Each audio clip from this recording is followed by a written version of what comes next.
नमस्कार, श्री स्वामी समर्थ. नगरीमध्ये स्वामी समर्थांचं पाऊल लागलंय आणि ते तुमच्या प्रयत्नामुळे झालं असं म्हणावं लागेल. काय सांगाल या मंदिराची माहिती? मंदिर कुठे आहे आणि कधी निर्माण झालं? नमस्कार, माझं नाव जयवंत नाईक. हे श्री स्वामी समर्थ मठ फुलारे म्हणून नाव आलं आहे.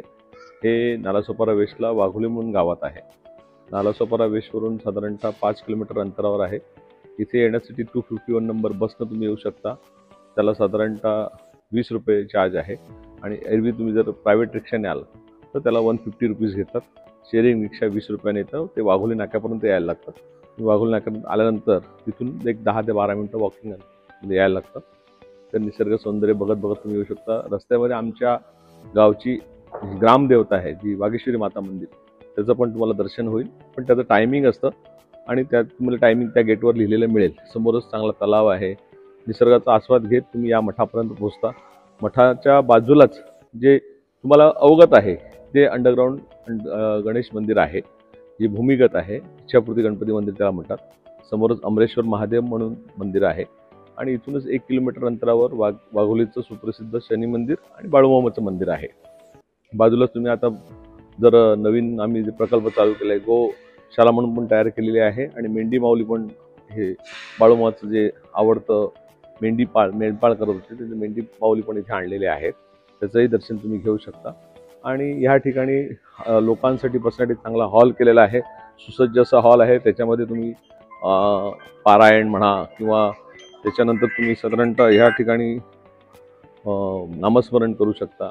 निरनिराळे प्रवचन ह्या प्रोग्रामसाठी आम्ही लोकांना होतो. गेल्या काही वर्षापासून फुलेरेला एक तीर्थस्थळ प्राप्त झालंय. तो दर्जा प्राप्त करून देण्यामागे अनेक अशी मंदिर आहेत त्याच्या प्रतिकृती असेल तुम्ही स्थापन केल्या. काय उद्देश होता त्याच्यामागे? असं आहे की लोकांना कुठे लांबवर जायला आजकाल जमत नाही आणि या धकाधकी जीवनामध्ये येणाऱ्या वसई परिसरात जो मुंबईचा लोंढा वाढलेला आहे, त्या फ्लॅट प्रवृत्तीत लोकांना आजूबाजूला चांगली ठिकाणं तयार व्हावीत.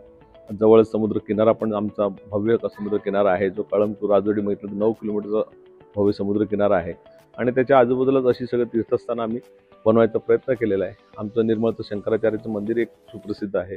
दत्ताची टेकडी आहे आणि स्वामी समर्थांचा एक चांगला मठ जो जुना आहे 2008 पासून, तो भुईगावला पण एक चांगला मठ आहे, श्री स्वामी समर्थ मठ म्हणून तो ओळखला जातो.